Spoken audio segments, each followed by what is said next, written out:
నమస్తే, welcome to special drive. రెండు దేశాల అధ్యక్షులు అందరి ముందే వాగ్వాదానికి దిగడం ఎప్పుడైనా చూసామా? అందులోనూ ఒక దేశం చాలా బలమైంది, పక్క దేశం చాలా చిన్నది, బలం కూడా అంతంత మాత్రమే. అయినా సరే ఆ పెద్ద దేశానికి తనదైన శైలిలో బదులిచ్చాడు ఆ చిన్న దేశ అధ్యక్షుడు. అవును, సరిగ్గా ఇదే జరిగితే అమెరికా అధ్యక్షుడు డొనాల్డ్ ట్రంప్ ఉక్రెయిన్ అధ్యక్షుడు జెలెన్స్కీ ప్రపంచమంతా చూస్తూ ఉండగానే డి అంటే డి అనేలాగా వ్యవహరించారు. ఇక తేడా వస్తే ఇప్పుడే యుద్ధానికి సిద్ధమే అనేలాగా ప్రవర్తించారు.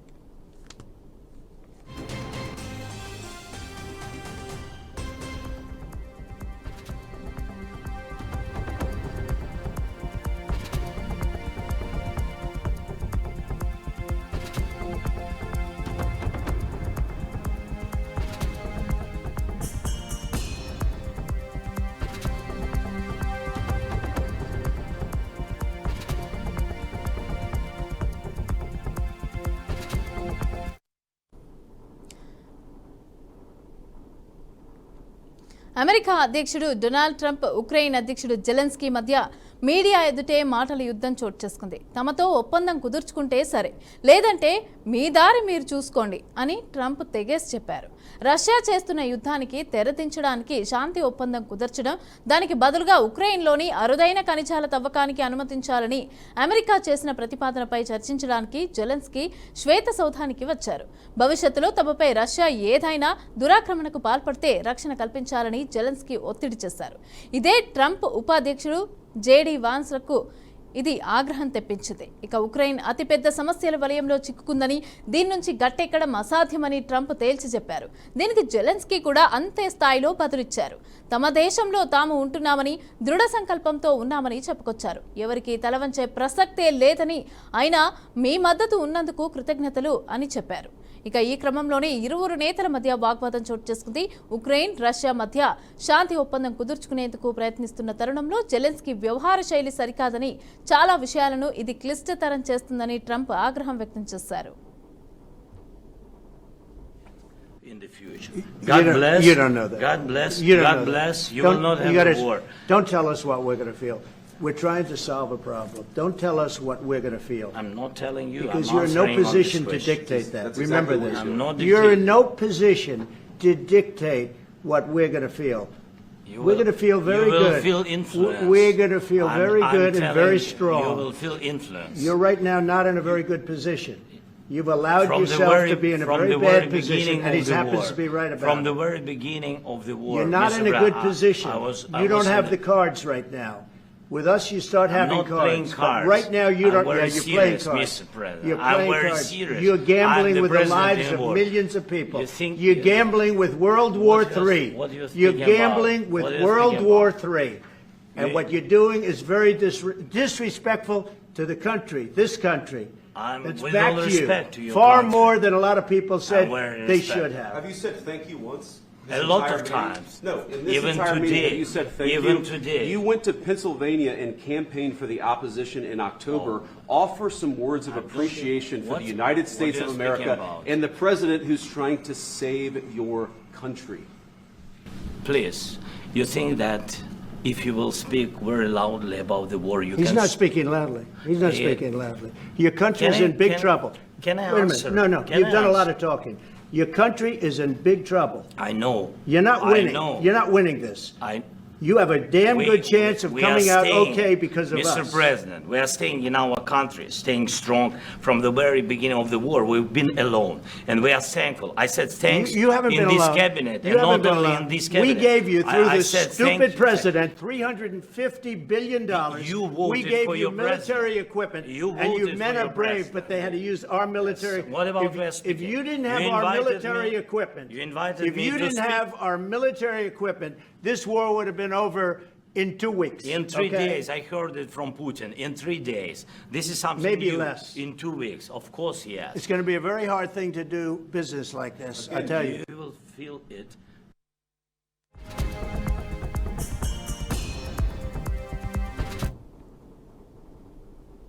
లక్షలాది మంది జీవితాలతో చెలగాటమాడుతున్నారని, మీ వ్యవహార శైలితో మూడో ప్రపంచ యుద్ధం వచ్చేలా ఉందని ట్రంప్ అన్నారు. మీరు చేస్తున్న పనులతో దేశానికి చాలా చెడ్డ పేరు వస్తోందని జెలెన్స్కీని ఉద్దేశించి ట్రంప్ ఆగ్రహం వ్యక్తం చేశారు. ఈ క్రమంలో పక్కనే ఉన్న అమెరికా ఉపాధ్యక్షుడు జేడీ వాన్స్ కలగజేసుకున్నారు. గట్టిగా మాట్లాడొద్దని జెలెన్స్కీకి హితవు పలికారు. ఇక రెండు దేశాల మధ్య యుద్ధానికి ముగింపు పలకాలంటే దౌత్యం అవసరమని చెప్పారు. ఎలాంటి దౌత్యం అంటూ జెలెన్స్కీకి ఎదురు ప్రశ్నించారు. ఇక దీంతో వాన్స్ ఒకంత అసహనానికి గురికారు. అధ్యక్షుడి కార్యాలయంలో ఇలా ప్రవర్తించడం సరికాదని అన్నారు. వెంటనే వాన్స్ కు మద్దతుగా ట్రంప్ మాటలు అందుకున్నారు. ఇక మీకు $350 బిలియన్ ఆర్థిక సహాయం చేశామని, ఆయుధాలు సమకూర్చామని అన్నారు. ఊహించని స్థాయిలో మద్దతుగా నిలిచామని, తమ సైనిక పరికరాలే లేకపోతే రష్యా ఉక్రెయిన్ యుద్ధం 2 వారాల్లో ముగిసిపోయేది అని ఆగ్రహం వ్యక్తం చేశారు. మధ్యలో కలగజేసుకున్న జెలెన్స్కీ అవునవును నిజమే, 2 రోజుల కిందట ఇదే మాటలు పుతిన్ కూడా అన్నారని బదులిచ్చారు. ఇక దీంతో ఒక్కసారిగా అవాక్కైన ట్రంప్ ఆ వాగ్వాదానికి ముగింపు పలుకుతూ ఇలాంటి పరిస్థితుల్లో ఉక్రెయిన్తో వాణిజ్య సంబంధాలు నెరవేరటం కష్టమని వ్యాఖ్యానించారు. ఇక ఇదంతా చూస్తున్న ప్రపంచ మీడియా ఒకంత ఆందోళనకు గురైంది. ఏ క్షణాన ఏం జరుగుతుందోనన్న భయం వారిని వెంటాడింది. You're saying you don't want a But I ceasefire? said to you, I want a with ceasefire. guarantees. Because you get a ceasefire faster than an agreement. Ask our people about ceasefire, what they think. That wasn't Doesn't with matter me. for you what- That what wasn't this with me. It That was wasn't with with you. a guy named Biden who was not a smart person. That was This with is your Obama. president, it was your president. Excuse me, that was with Obama, who gave you sheets, and I gave you javelins. Yes. I gave you the javelins to take out all those tanks. Obama gave you sheets.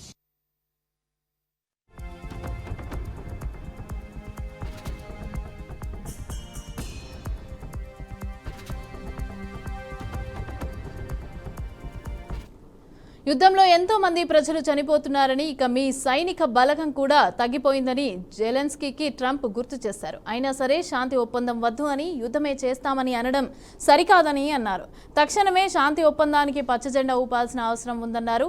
అప్పుడే ఉక్రెయిన్పై బుల్లెట్ల మోత ఆగుతుందని, మరణాలు ఆగుతాయని Trump కాస్త తీవ్ర స్వరంతోనే హెచ్చరించారు. అయితే దీనిపై Zelensky కూడా అదే స్థాయిలో స్పందించారు. శాంతి ఒప్పందం గురించి మీ గత ప్రభుత్వ నేతలను అడగాలని, ఏం చెప్తారో వినండి అన్నారు. ఇక దీనికి సమాధానంగా గతంలో బైడెన్ ఉండేవారని, ఆయన అంత స్మార్ట్ కాదు అంటూ ట్రంప్ బదులిచ్చారు.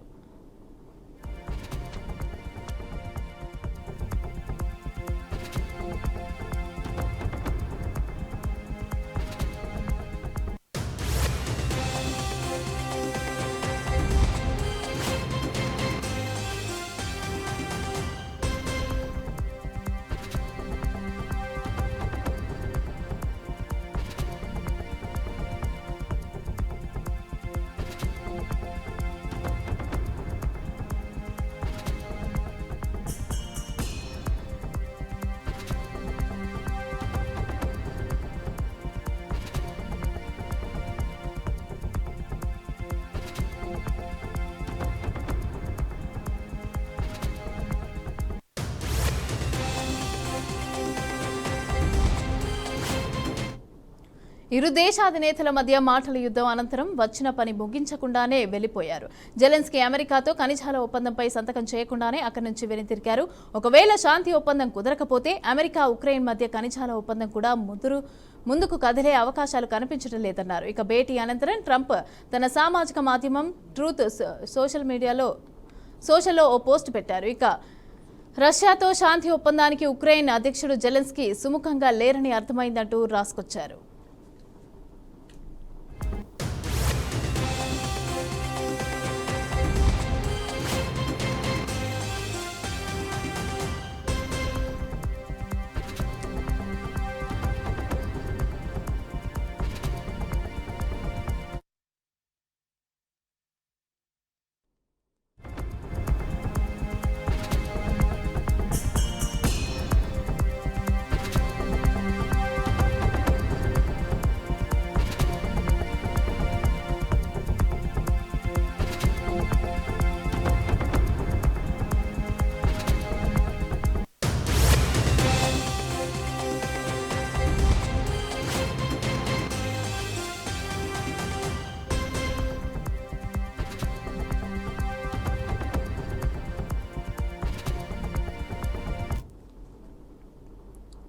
ఇక డి అంటే డి అనేలాగా వ్యవహరించిన ట్రంప్ అలాగే జెలెన్స్కీ వ్యవహారంకి సంబంధించి అయితే మనతో పాటు మాట్లాడడానికి అనలిస్ట్ కోటేశ్వరరావు గారు అయితే సిద్ధంగా ఉన్నారు.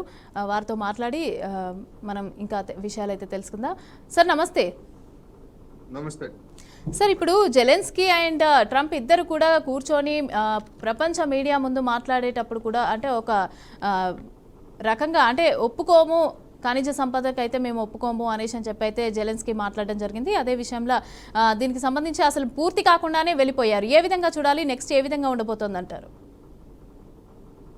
ఈ మొత్తం ఉదంతం చూసినప్పుడు ఇప్పటి వరకు జరిగిన పరిణామాల్లో అమెరికా అగ్రరాజ్య దురహంకారం, అదేవిధంగా డొనాల్డ్ ట్రంప్ సంస్కారం లేమి అనేటువంటిది ప్రపంచానికి తనంతట తానే రుజువు చేసుకున్నాడు అనేటువంటిది మనకి కనిపిస్తుంది. ఏ దేశమైనా అది చిన్న ఒప్పందమైనా పెద్ద ఒప్పందమైనా మరొకటైనా కానివ్వండి, ముందు అధికారుల స్థాయిలో సంప్రదింపులు జరిపి అధికారులు ఒక అవగాహనకు వచ్చిన తర్వాత అధినాయకులు కూడా ముందుగానే తెర వెనుక సంప్రదింపులు జరుపుకొని ఒక అంగీకారానికి వచ్చిన తర్వాతనే మీడియా ముందు కానీ లేదా బహిరంగంగా కానీ సంతకాల కార్యక్రమం అనేటువంటిది ప్రపంచం అంతటా జరుగుతున్నటువంటి ప్రక్రియ. కానీ దానికి విరుద్ధంగా విలేకరుల ముందే ఆ విధమైనటువంటి ఒక విధమైనటువంటి బెదిరింపులకి అమెరికా పాల్పడింది అనేటువంటిది మనకి కనిపిస్తూ ఉంది.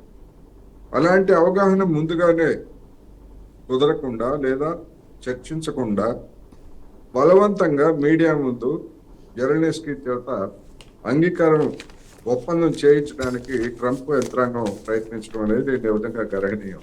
అది తప్ప ఒప్ప అనేటువంటి పక్కన పెట్టాలి. దౌత్య మర్యాదలకి ఇది పూర్తి విరుద్ధం అనేది గమనించాలి. అందుకనే ఎంత చిన్న దేశం అయినప్పటికీ అమెరికాతో పోలిస్తే జెలెన్స్కీ తన ఆత్మగౌరవానికి భంగం కలగకుండా లేదా ఉక్రెయినియన్ల పౌరుల ఆత్మగౌరవానికి భంగం కలగకుండా తన వైఖరి మీద గట్టిగా నిలబడటమే కాకుండా అంగీకారం కానటువంటి దాని మీద సంతకాలు చేసేది లేదని చెప్పేసి ట్రంప్ మొహం మీదే తెగేసి చెవటం అనేటువంటిది ప్రపంచ రాజకీయాల్లో నిజంగానే ఒక కొత్త పరిణామం, ఒక అనూహ్యమైనటువంటి పరిణామం. ఇంతవరకు అమెరికా అగ్రరాజ్యానికి అధ్యక్షుడిగా ఉన్నటువంటి ఎవరైనా సరే చరిత్రలో అలాంటి వాళ్ళకి ఈ విధమైనటువంటి ఒక పరాభవం ఎదురు కాలేదనేది స్పష్టంగా చెప్పుకోవచ్చు. అందుకని ఇప్పుడు ఏం జరుగుతుంది అనేటువంటిది సమస్య. ఖనిజాల మీద ఒప్పందం చేసుకోవడానికి జెలెన్స్కీ దిగి వచ్చినప్పటికీ దానికి బదులుగా అమెరికా వైపు నుంచి బహిరంగంగా ప్రత్యక్షంగా మా భద్రతకు హామీ కావాలి అనేటువంటి దాని మీదనే జెలెన్స్కీ పట్టుబట్టాడు. అదేవిధంగా మీరు పుతిన్ మాటల్ని ఎట్లా నమ్ముతారు? గతంలో అనేక ఒప్పందాల మీద అంగీకారానికి వచ్చి వెనక్కిపోయినటువంటి పుతిన్ని మీరు ఎట్లా నమ్ముతారు అనేటువంటి ప్రశ్న కూడా జెలెన్స్కీ సంధించినప్పుడు ఇవన్నీ తెర వెనకాల మాట్లాడుకొని తేల్చుకోవాల్సినటువంటి అంశాలు. కానీ ఆ దురహంకారం, ఒక ట్రంప్ యొక్క వ్యవహార శైలి ఇవన్నీ కూడా చూసినప్పుడు అటువంటిది ఏమీ లేకుండా ఏకంగా మీడియా ముందు పెట్టడం అనేది జరిగింది. దానికి తగినటువంటి ఫలితాన్ని ట్రంప్ అనుభవించాడు అనేది నేను ఈ సందర్భంగా చెప్పదలుచుకున్నాను. రైట్. అదేవిధంగా అంటే ఇప్పుడు ఉన్న సిచ్యువేషన్లో యుద్ధంకి సంబంధించి మాట్లాడుతుంటే ఉక్రెయిన్కి సపోర్ట్ చేయాల్సింది పోయి అంటే ఖనిజ సంపద కావాలి అని చెప్పి అడుగుతున్నారని అనుకోవచ్చా? లేకపోతే దీనికి సంబంధించి యుద్ధాన్ని ఆపేతందుకు ట్రై చేస్తున్నారు అని అనుకోవచ్చా? ఏ విధంగా తీసుకోవాలి ట్రంప్ మాటలను? అసలు ఉక్రెయిన్ యుద్ధాన్ని ఆపటమో లేకపోతే శాంతి అనే దానికంటే అమెరికా ప్రయోజనాలు ముఖ్యంగా ట్రంప్ భావిస్తున్నట్టు ఇక్కడ మనకి స్పష్టంగా కనిపిస్తూ ఉంది. అందుకనే అటు పుతిన్ తోటి మాట్లాడుతున్నాడు. పుతిన్ తోటి మాట్లాడుతూ ఏం మాట్లాడుతున్నారు? మీరు ఆక్రమించుకున్నటువంటి ప్రాంతాలు వాటి జోలికి మేము రాము, అవి మీ ఆధీనంలో ఉంటాయని చెప్పేసి పుతిన్కి చెప్తున్నాడు. జెలెన్స్కీకి ఏం చెప్తున్నాడు? మేము మీకు 180 బిలియన్ డాలర్ల మేరకు మేము సాయం చేశాము, ఆ సొమ్ము మీరు తీర్చలేరు. రెండోది, నా విధ్వంసమైనటువంటి ఉక్రెయిన్ని పునర్నిర్మించుకోవడానికి మీ దగ్గర డబ్బులు లేవు కనుక విలువైనటువంటి కళ్యాణాన్ని మాకు అప్పగించాలని ముందు బేరం పెట్టాడు. లేదు, దానికి అంగీకారం కాదు అన్న తర్వాత అయితే రెండు దేశాలు కలిసి ఒక సంయుక్తంగా ఒక సంస్థను ఏర్పాటు చేద్దాం. ఆ సంస్థను ఏర్పాటు చేసి అందులో వచ్చేటువంటి సగం రాబడిని ఉక్రెయిన్ రక్షణకి, అదేవిధంగా ఉక్రెయిన్ పునర్నిర్మాణానికి వినియోగిద్దాం అనేటువంటి ఒక అవగాహనకి వచ్చినట్టుగా కూడా వార్తలు వచ్చాయి. కానీ అంతిమంగా కుదుర్చుకోవాలనుకున్నటువంటి ఆ ఒప్పందంలో ఉన్నటువంటి అంశాలు ఏమిటనేటువంటిది ఇప్పటికీ ఊహాగానమే తప్ప వాస్తవం కాదు. అసలు దానికి అంగీకరించడానికి జెలెన్స్కీ సిద్ధమైనప్పటికీ ఇంత చేసి మొత్తం ఖనిజాలు అప్పగించి లేదా ఆత్మగౌరవాన్ని తాకట్టు పెట్టుకొని అన్ని చేసినా కానీ భద్రతకు హామీ ఇవ్వకపోతే ఎందుకు మీరు అంగీకరించారు అని చెప్పేసి జెలెన్స్కీని ఉక్రెయినియన్లు అడిగేటువంటి ప్రశ్న ఉంటుంది. అందుకనే దానికి ఆయన సిద్ధపడలేదు. సిద్ధపడకపోగా అబ్రప్ట్ గా వెళ్ళిపోయాడు. వెళ్ళిపోయిన తర్వాత ట్రంప్ కూడా ఒక ట్వీట్ చేస్తూ మీరు మళ్ళా అంగీకారానికి వస్తేనే మళ్ళా తిరిగి రండి, లేకపోతే రావద్దు అని చెప్పేసి డోర్ మూసేసుకున్నట్టు మనకి స్పష్టంగా కనిపిస్తూ ఉంది. అందువల్ల ఇప్పుడు జరగబోయేది ఏమిటి అనేటువంటిది చూస్తే ఈ ఉదంతం తర్వాత వచ్చినటువంటి పరిణామాలను చూసేట్లయితే ఐరోపాలో ఉన్నటువంటి ధనిక దేశాలన్నీ కూడా జెలెన్స్కీ మీ వెంట మేము ఉంటాము, మీరు చేసింది కరెక్టే అని చెప్పేసి జెలెన్స్కీకి మద్దతు ప్రకటిస్తున్నట్టు వార్తలు గత కొద్ది గంటల నుంచి వార్తలు వస్తున్నాయి. అంటే ఒక విధంగా చెప్పాలంటే ఇప్పుడు అమెరికా ఒక విధంగా ఇరకాటంలో పడింది. అటు ట్రంప్ తో ఏం ఒప్పందం కుదుర్చుకుంటాడో తెలియదు. ఒకవేళ కుదుర్చుకున్న ఆ ఒప్పందానికి ఐరోపా అదే విధంగా ఉక్రెయిన్ కట్టుబడి ఉండకపోతే అది దేనికి పనికిరాదు ఆ ఒప్పందం కూడా. అందువల్ల ఐరోపాలే దేశాలు ఏం వైఖరి తీసుకుంటాయి, జెలెన్స్కీ ఏ మేరకు ఇప్పటి వరకు ఉన్న దానికి కట్టుబడి ఉంటాడు అనేటువంటిది ఒకటైతే, ట్రంప్ ఈ ఉక్రోషం తోటి లేదా ఈ దురహంకారానికి తోటి మన మహాభారతంలో దుర్యోధనులాగా ఏ విధమైనటువంటి ఇతర దుర్మార్గాలకి లేదా ఇతరత్రాటికి పాల్పడతాడు అనేటువంటిది ప్రపంచం అంతా ఎదురు చూస్తున్నటువంటి పరిణామం. ఇది ఏ రోజు ఎప్పుడు ఏ క్షణాల ఏ మలుపు తిరుగుతుంది అనేటువంటిది ఒక అనూహ్యమైనటువంటి పరిస్థితిని ఇవాళ ట్రంప్ ఈ జెలెన్స్కీతో కానివ్వండి, ఉక్రెయిన్ ఉదంతంలో, ఉక్రెయినే కాదు మొత్తం ప్రపంచానికి సంబంధించినటువంటి అనేక సమస్యల విషయంలో కూడా ట్రంప్ వ్యవహార శైలి అట్లాగే ఉందనేది మనకు కనిపిస్తూ ఉంది. చూడొచ్చు అంటారు. అంటే ఇబ్బందుల్లో ఉన్నారు, మరి దాన్ని గుర్తుపెట్టుకొని మాట్లాడాలి అనేసి అని చెప్పి కూడా ట్రంప్ వార్నింగ్ ఇవ్వడం జరిగింది. అయితే మరి ఆ మాట్లాడిన తీరును బట్టి మనం ఏ విధంగా అర్థం చేసుకోవచ్చు? అదేవిధంగా ఒకవేళ మూడో ప్రపంచం వస్తే అది నీ వల్లనే అంటూ కూడా ట్రంప్ వ్యాఖ్యలు చేయడం జరిగింది. అయితే దీన్ని ఏ విధంగా చూడొచ్చు అంటారు? అసలు ఉక్రెయిన్ ఇబ్బందుల్లో ఉన్నారు మీరు అని చెప్పేసి ఇప్పుడు బెదిరిస్తున్నటువంటి అమెరికాలో ఎవరు అధ్యక్షులుగా ఉన్నా కానీ అమెరికా అనేటువంటిది ఒక ప్రభుత్వం, ఒక దేశం. అమెరికానే కదా ట్రంప్ జెలెన్స్కీని ఎగదోసి పుతిన్ మీద యుద్ధం చేయండి, మీకు కావాల్సిన ఆయుధాలు ఇస్తాము, డబ్బులు ఇస్తాము అని చెప్పేసి ఇప్పటి వరకు ఇచ్చింది అమెరికానే కదా. మరి దానికి మేము చేసింది తప్పు అని చెప్పేసి ట్రంప్ చెప్పాలి. అది కాకుండా మేము ఇంతవరకు ఇచ్చాము అయినా మీరు యుద్ధం చేయలేకపోయారు, మీరు గెలిచేటువంటి అవకాశం లేదు, అందుకని మేము చెప్పినట్టు వినండి. ఏం వినాలి? ఎందుకు వినాలి? అమెరికా చెప్పినట్టు ఎందుకు వినాలి? ఎవరు పుతిన్ తోటి తగాదా పెట్టుకోమని చెప్పింది ఎవరు? అమెరికానే చెప్పింది. మీరు నాటోలో చేరండి అని చెప్పేసి ఉక్రెయిన్ ని రెచ్చగొట్టింది అమెరికా. చేరడానికి బలవంతంగా ఒప్పించింది అమెరికా. ఇంత చేసిన తర్వాత ఆ యుద్ధంలో గెలిచేటువంటి అవకాశం లేదు, రష్యాని ఓడించేటువంటి అవకాశం లేదు అనుకున్న తర్వాత ఇప్పుడు అంతా మీరే చేశారు, మీరే అనుభవించండి అని చెప్పేసి ఉక్రెయిన్ మీద ఆ విధమైనటువంటి నిందలు వేయడం, లేకపోతే ఆ విధమైనటువంటి విమర్శలు చేయడం అమెరికాకి ఏ విధంగానూ మంచిది కాదు. ఎందుకంటే ఇటువంటి అమెరికానా మనం నమ్ముకోవాల్సిందని చెప్పేసి ప్రతి దేశం కూడా అమెరికాతో ఉన్నటువంటి సంబంధాలని పునఃసమీక్షించుకునేటువంటి సమయం ఇప్పుడు ఆసన్నమైంది.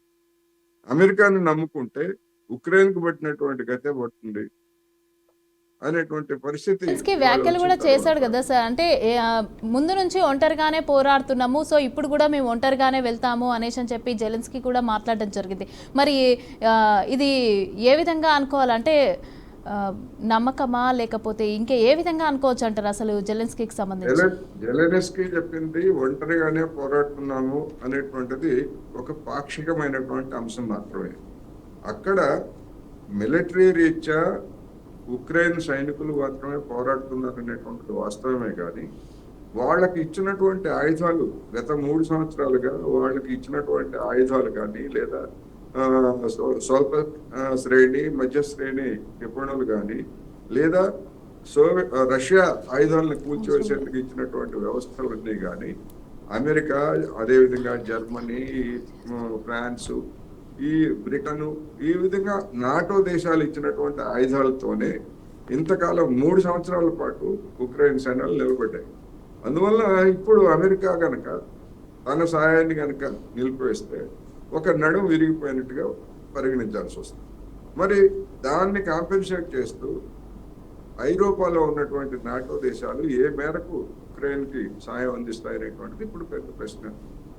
అవి కూడా ఏదో ఒక కారణంతో వెనక్కిపోయినా లేకపోతే పరిమితమైనటువంటి సాయం చేసినా కానీ రాబోయేటువంటి రోజుల్లో ఉక్రెయిన్ మరింతగా రష్యా చేతిలో చావుదెబ్బలు తినడం అనివార్యంగా కనిపిస్తూ ఉంది.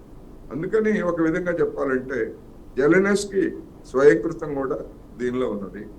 జెలెన్స్కీని ముందుకు నెట్టి చోద్యం చూస్తున్నటువంటిది అమెరికా లేదా ఐరోపా దేశాలు.